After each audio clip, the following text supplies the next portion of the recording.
الله نحمده ونستعينه ونستغفره ونعوذ بالله من شرور أنفسنا ومن سيئات أعمالنا من يهده الله فلا مضل له ومن يضلل فلا هادي له أشهد أن لا إله إلا الله وحده لا شريك له وأشهد أن محمدا عبده ورسوله يا أيها الذين آمنوا اتقوا الله حق تقاته ولا تموتن إلا وأنتم مسلمون يا أيها الناس اتقوا ربكم الذي خلقكم من نفس واحدة وخلق منها زوجها وبث منهما رجالا كثيرا ونساء واتقوا الله الذي تساءلون به والأرحام إن الله كان عليكم رقيبا يا أيها الذين آمنوا اتقوا الله وقولوا قولا سديدا يصلح لكم أعمالكم ويغفر لكم ذنوبكم ومن يطع الله ورسوله فقد فاز فوزا عظيما أما بعد. Ikhwatal iman a'azzani Allah wa iyyakum. Kita lanjutkan kembali. Qala al-muallif rahimahullahu taala, penulis mengatakan i'lam rahimakallah. Tadi sudah kita jelaskan bahwa ini adalah satu hal yang harus diperhatikan oleh setiap pendidik, setiap dai, mendoakan orang yang didakwahi. Karena sesungguhnya Allah Subhanahu wa taala lah yang membukakan pintu hidayah. Innaka la tahdi man ahbab walakinallaha yahdi man yasha. Sesungguhnya engkau tidaklah dapat memberikan hidayah, tidak dapat membuka hati seseorang untuk dapat menerima hidayah, walakinallaha yahdi man yasha. Akan tetapi Allah Subhanahu wa taala lah dialah satu-satunya zat yang dapat memberikan hidayah kepada siapapun yang dikehendaki oleh Allah Subhanahu wa taala. Kemudian muallif rahimahullahu taala mengatakan annahu yajibu alaina ta'allumu arba'i masail. Wajib bagi kita untuk mempelajari 4 permasalahan. Kata wajib yang disampaikan oleh penulis rahimahullahu taala di sini mencakup segala sesuatu yang merupakan wajib aini atau yang lebih kita kenal dengan fardu ain,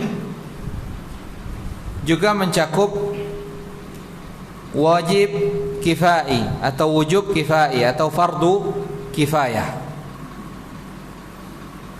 Di perkataan penulis di sini annahu yajibu alaina ta'allumu arba'i masail, wajib bagi kita untuk mempelajari 4 permasalahan.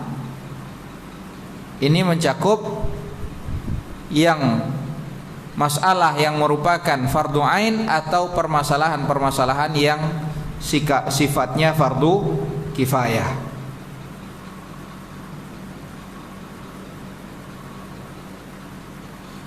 Adapun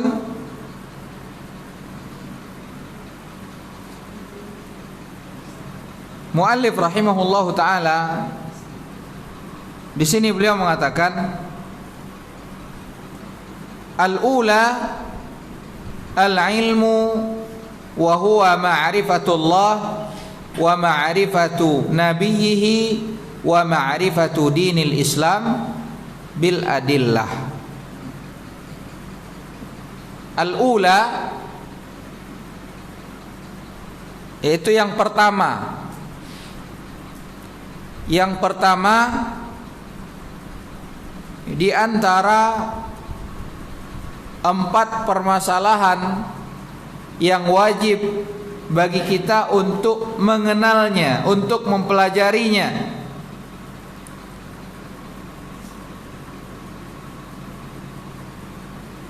Yang pertama adalah al-ilmu.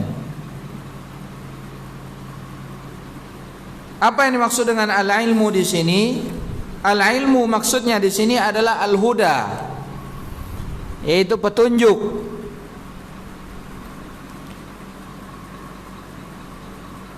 Yaitu ilmu agama. Kita berkewajiban untuk beragama berdasarkan dalil. Namun di sini penulis tidak menyebutkan seluruh ilmu yang terkait dengan agama, akan tetapi beliau mengkhususkan 3 poin saja. Yang beliau sebutkan di sini ilmunya, yang dimaksud dengan ilmu yang beliau khususkan di sini apa? Yang pertama adalah ma'rifatullah wa ma'rifatu nabiyhi wa ma'rifatu dinil Islam bil adillah. Yang pertama adalah mengenal Allah, kemudian mengenal Nabi Allah Subhanahu wa taala, dan yang ketiga adalah mengenal agama ini berdasarkan kepada dalil. Kenapa penulis rahimahullahu taala mengkhususkan 3 poin ini saja?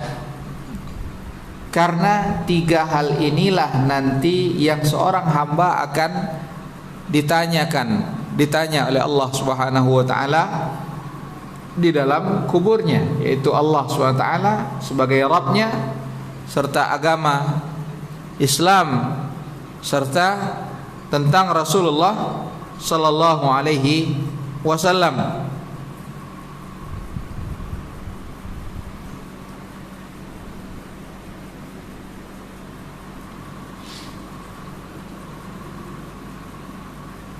Tiga hal ini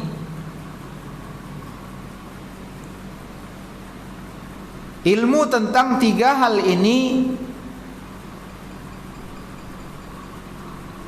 tidak boleh seseorang taklid di dalamnya. Tidak bermanfaat taklid di dalam 3 hal tadi: mengenal Allah, mengenal Rasulullah, dan mengenal agama Islam. Tidak boleh seorang taklid di dalam 3 hal tadi. Namun justru masing-masing di antara kita berkewajiban untuk mengetahuinya berdasarkan dalilnya.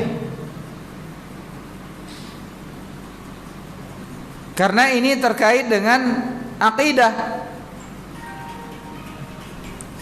akidah seseorang, di mana pokok dari akidah itu adalah rukun iman. Yang 6, iman kepada Allah, iman kepada malaikat, iman kepada kitab-kitab, iman kepada rasul-rasul, iman kepada yaumul akhir, dan iman kepada takdir yang baik ataupun yang buruk. Ini adalah pokok dari akidah, ringkasan dari akidah seorang mukmin, yaitu beriman kepada Allah, beriman kepada malaikat, beriman kepada kitab, beriman kepada rasul, beriman kepada hari akhir, dan beriman kepada takdir Allah Subhanahu wa taala. Dan para ulama menyebutkan dalam suatu ungkapan yang masyhur, anna taqlid la yanfa'u fil aqaid. Taklid, mengekor, mengikuti, itu tidak bermanfaat, tidak berlaku dalam permasalahan akidah.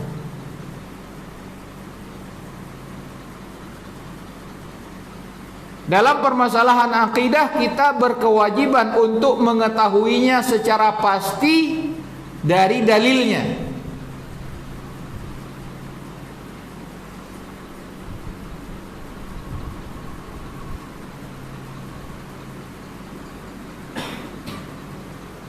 Kemudian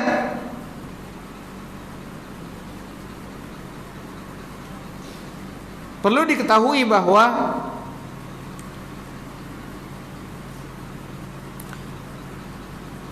menurut Ahlus Sunnah wal Jamaah, taklid itu tidak diperbolehkan dalam masalah akidah.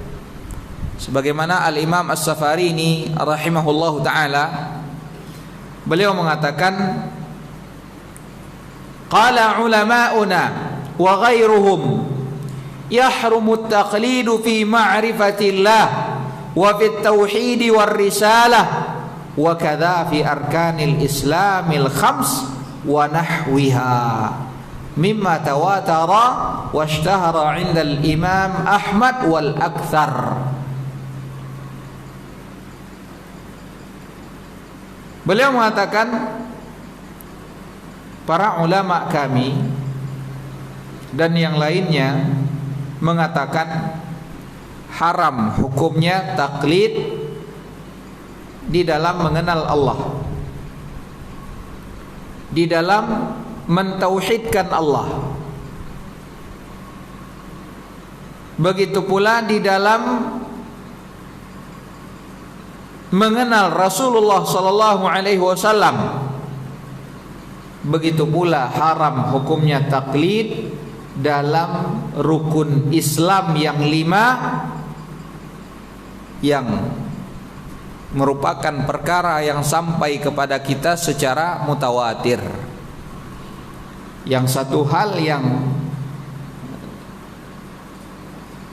tidak ada siapapun dari kaum muslimin yang tidak mengetahuinya, karena ini merupakan perkara yang wajib untuk diketahui oleh setiap muslim.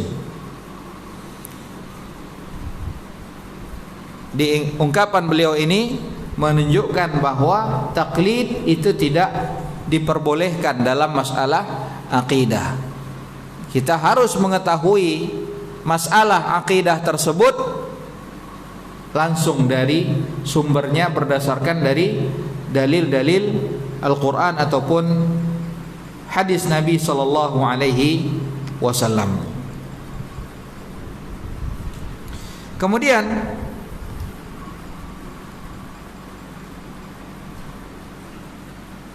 ma'rifatullah azza wa jalla, di sini muallif rahimahullahu taala beliau mengatakan annahu yajibu alaina ta'allumu arba'i masail, wajib bagi kita untuk mengenal dan mempelajari 4 permasalahan. Al-ula al-ilmu, yang pertama adalah ilmu, yaitu kata beliau yang termasuk dari ilmu ini adalah ma'rifatullah, mengenal Allah, ma'rifatu nabiyhi, mengenal nabinya, wa ma'rifatu dinil islami bil adillah, dan mengenal agama Islam berdasarkan dalil.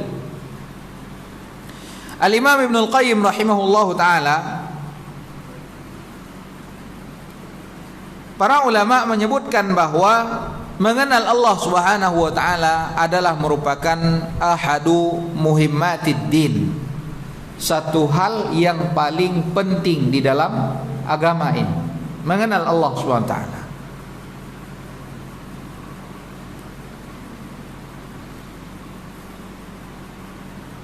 Al-Imam Ibnul Qayyim rahimahullahu ta'ala mengatakan di dalam kitab Madarijus Salikin,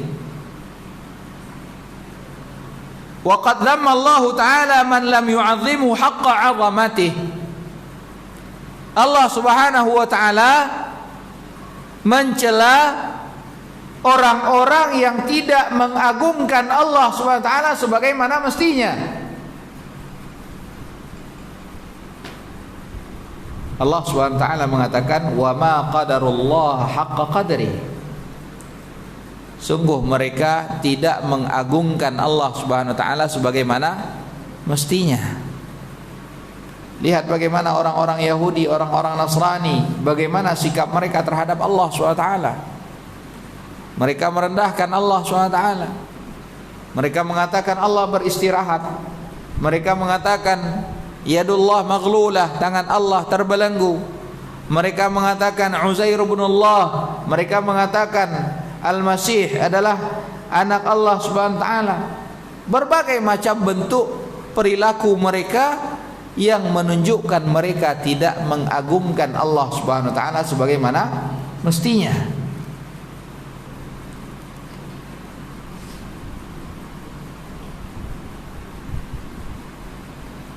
Beliau mengatakan, wa qad dhamma Allah taala man lam yu'azzimu haqqa 'azamatihi wa la 'arafahu haqqa ma'rifatihi wa la wasafahu haqqa sifatihi. Allah telah mencela orang-orang siapa saja yang tidak mengagungkan Allah sebagaimana mestinya, yang tidak mengenal Allah SWT dengan sebenar-benarnya, dan yang tidak mensifati Allah Subhanahu wa taala sesuai dengan sifat yang telah ditetapkan oleh Allah SWT. Dan seorang tidaklah dia mengetahui hakikat daripada agamanya kecuali apabila dia telah mengenal Allah Subhanahu wa taala. Karena itulah di antara inti, asas, landasan dakwah para rasul yang diutus oleh Allah Subhanahu wa taala adalah mengajarkan kepada manusia bagaimana mereka mengenal Allah Subhanahu wa taala, mengenalkan nama-nama serta sifat-sifat Allah Subhanahu wa taala. Sebagaimana Ibnul Qayyim rahimahullahu taala mengatakan, miftahud da'wah al-ilahiyyah ma'rifatur rabbi ta'ala. Kunci dari dakwah al-ilahiyyah, mengajak manusia kepada jalan Allah SWT, kuncinya adalah ma'rifatur rabbi ta'ala. Karena dengan mengenal Allah SWT akan bertambah pengagungan seseorang kepada Allah. Akan tampak betapa kecilnya, betapa hinanya dia di hadapan Allah Subhanahu wa taala. Akan tampak betapa mulianya Allah, akan tampak betapa luasnya kasih sayang Allah Subhanahu wa taala, sehingga hal tersebut mengharuskan dia, melazimkan dia untuk mentauhidkan Allah Subhanahu wa taala.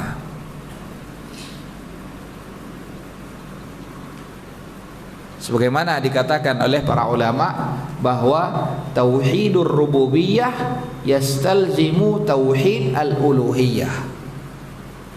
Tauhid rububiyah mengesahkan Allah di dalam setiap perbuatannya, meyakini bahwa hanya Allah yang menghidupkan, Allah yang mematikan, Allah yang memberikan manfaat, Allah yang mendatangkan manfaat, Allah pula lah yang menjauhkan madarat, Allah yang mensehatkan, Allah yang menurunkan penyakit, Dia pula lah yang menyembuhkan, Allah SWT yang mengatur siang dan malam, Allah SWT yang mengatur turunnya hujan, Allah SWT yang mengarahkan angin, mengarahkan awan, di mana Allah berkehendak di situ Dia turunkan hujan. Segala sesuatu yang mengatur kebaikan bagi umat manusia itu adalah Allah Subhanahu wa taala. Maka ketika seorang telah meyakini hal tersebut dengan sebenar-benarnya, maka hal tersebut akan melazimkan di dalam dirinya untuk mengesahkan Allah Subhanahu wa taala di dalam ibadah yang dia lakukan.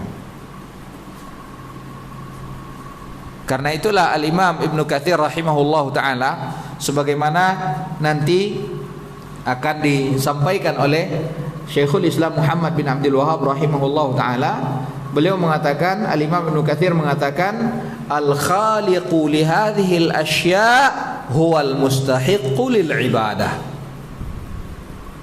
Zat yang menciptakan ini semuanya, dialah yang pantas untuk diibadahi. Maka kalau kita lihat ikhwatal iman azanillahu wa iyyakum, ayat-ayat yang diturunkan oleh Allah Subhanahu wa taala kepada Rasulullah sallallahu alaihi wasallam sebelum beliau hijrah,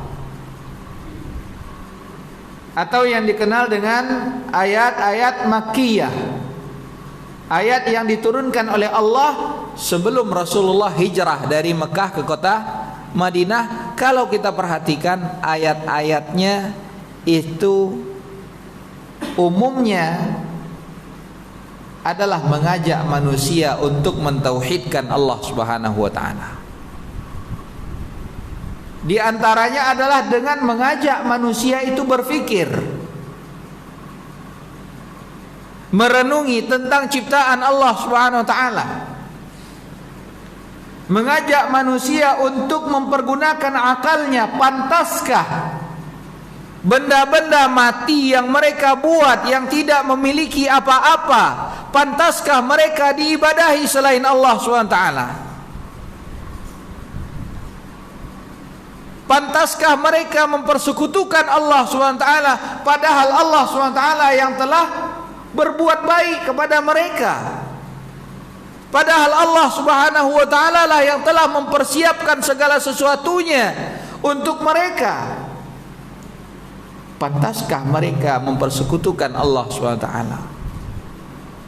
Ini kalau kita perhatikan ayat-ayat Makkiyah mengajak manusia untuk berfikir agar mereka dapat mentauhidkan Allah Subhanahu wa taala di dalam ibadahnya. Jadi kata Ibnu Al-Qayyim rahimahullahu taala, miftahud da'wah al-ilahiyah. Karena dakwah ilahiyah adalah mengajak manusia kepada tauhid. Inilah dakwah setiap rasul yang diutus oleh Allah. Walaqad ba'atsna fi kulli ummatin rasulan an i'budullah wajtanibut taghut. Dan sungguh telah kami utus kepada setiap umat seorang rasul, tugas mereka adalah menyampaikan, menyeru kaumnya untuk beribadah semata-mata hanya kepada Allah dan menjauhi segala sesembahan selain Allah SWT. Ini inti dakwah dari para rasul. Mulai dari zaman Nabi Nuh alaihi salam sampai kepada zaman Nabi Muhammad sallallahu alaihi wasallam. Karena kesyirikan pertama kali itu muncul adalah pada kaum Nabi Nuh alaihi salam. Antara Nabi Adam dengan Nabi Nuh asyaratu qurun. Antara Nabi Adam dengan Nabi Nuh alaihi salam itu rentang waktunya selama 10 abad. 1000 tahun. Dan pada masa itu manusia masih dalam kondisi tauhid, masih dalam kondisi mentauhidkan Allah SWT. Baru setelah itu muncul kesyirikan di tengah-tengah umat manusia. Nah, setiap rasul yang diutus oleh Allah, inti dakwah mereka adalah mengajak manusia untuk mentauhidkan Allah SWT. Ya qaumi i'budullah ma lakum min ilahin ghairu. Wahai kaumku, beribadahlah semata-mata hanya kepada Allah SWT. Ma lakum min ilahin ghairu. Sungguh tidak ada zat yang pantas untuk kalian ibadahi selain daripada Allah Subhanahu wa taala. Ini dakwah setiap rasul, dan kuncinya adalah dengan apa? Ma'rifatur Rabbi ta'ala, dengan mengenal Allah Subhanahu wa ta'ala. Di antara cara mengenal Allah Subhanahu wa ta'ala nanti akan disebutkan oleh penulis rahimahullahu taala, salah satu caranya di sini adalah dengan mengenal nama-nama dan sifat-sifat Allah Subhanahu wa taala. Di mana dengan kita semakin mengenal nama dan sifat-sifat Allah Subhanahu wa taala, maka dengan itu akan bertambah kecintaan kita kepada Allah Subhanahu wa taala. Ini yang pertama, ma'rifatullahi azza wa jalla. Kemudian yang kedua kata beliau, yang juga merupakan ilmu adalah wa ma'rifatu nabiyhi, mengenal Rasulullah sallallahu alaihi wasallam. Ini juga hukumnya fardu ain. Wajib bagi kita untuk mengenal nabi kita, mengenal Nabi Muhammad sallallahu alaihi wasallam. Karena beliaulah yang merupakan wasitah, perantara antara kita dengan Allah SWT. Karena Allah Subhanahu wa taala lah kemudian upaya yang dilakukan oleh Rasulullah sallallahu alaihi wasallam kita mengenal indahnya agama Islam ini. Kalaulah bukan karena Allah, kemudian usaha yang dilakukan oleh Rasulullah sallallahu alaihi wasallam, niscaya tidaklah kita hidup di dalam kondisi yang penuh dengan nikmat. Tidaklah dapat kita mentauhidkan Allah SWT, tidaklah dapat kita beriman kepada Allah SWT, tidaklah kita merasakan betapa manisnya keimanan yang diperintahkan oleh Allah Subhanahu wa taala. Maka sebagai bentuk kecintaan kita kepada Rasulullah sallallahu alaihi wasallam, kita berkewajiban untuk lebih mengenal Rasulullah sallallahu alaihi wasallam. Kemudian yang ketiga, yang juga merupakan ilmu yang kita berkewajiban untuk mempelajarinya adalah wa ma'rifatu dinil Islam bil adillah. Mengenal agama Islam ini berdasarkan dalil dari Al-Quran ataupun dari sunnah Rasulullah sallallahu alaihi wasallam.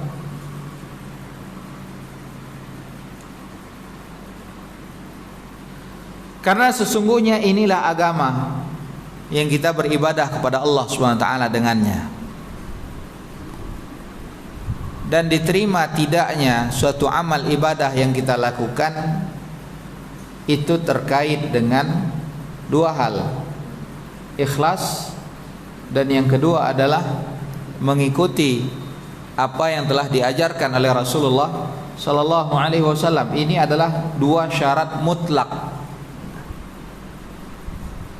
agar amal ibadah yang kita lakukan itu dapat diterima oleh Allah. Yang pertama adalah ikhlas, kita beribadah semata-mata karena Allah SWT. Dan yang kedua, ibadah yang kita lakukan tersebut haruslah sesuai dengan apa yang diajarkan oleh Rasulullah sallallahu alaihi wasallam.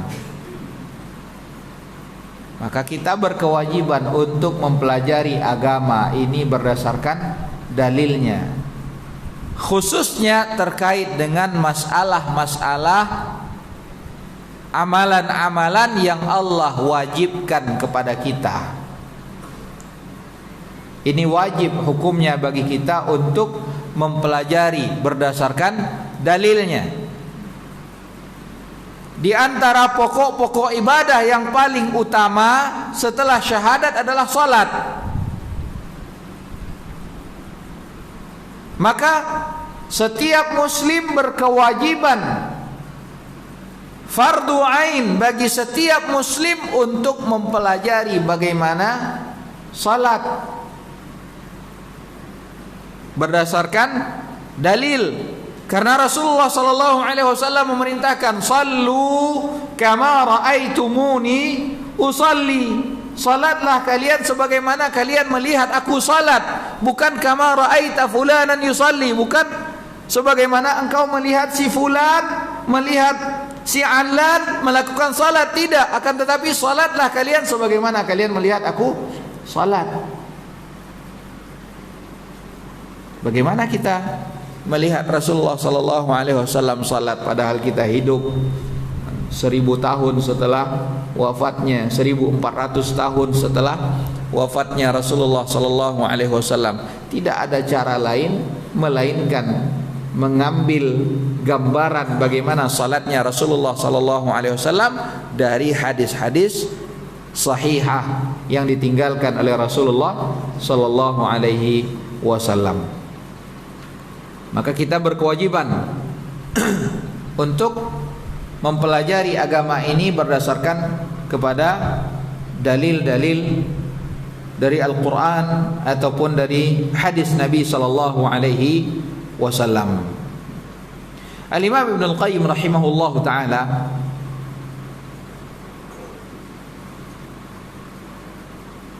beliau menyebutkan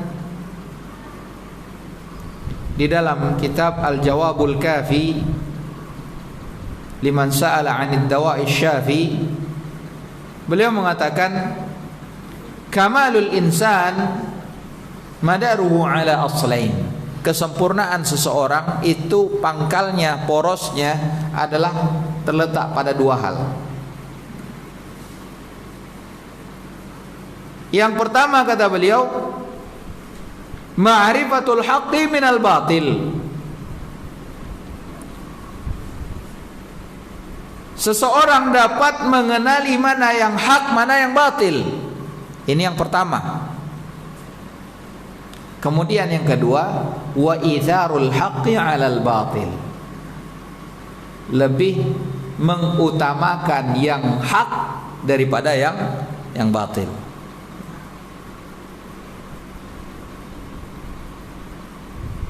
Wa ma tafawatat manazilul khalqi 'inda Allah fid dunya wal akhirah illa biqadari tafawuti manazilihim fi hadainil amrayn.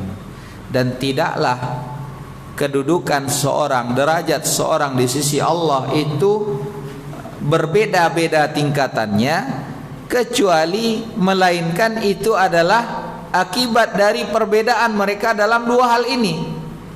Seberapa banyak, seberapa besar kadar pengetahuan mereka terhadap mana yang hak, mana yang batil, dan seberapa besar mereka mendahulukan yang hak daripada yang batil.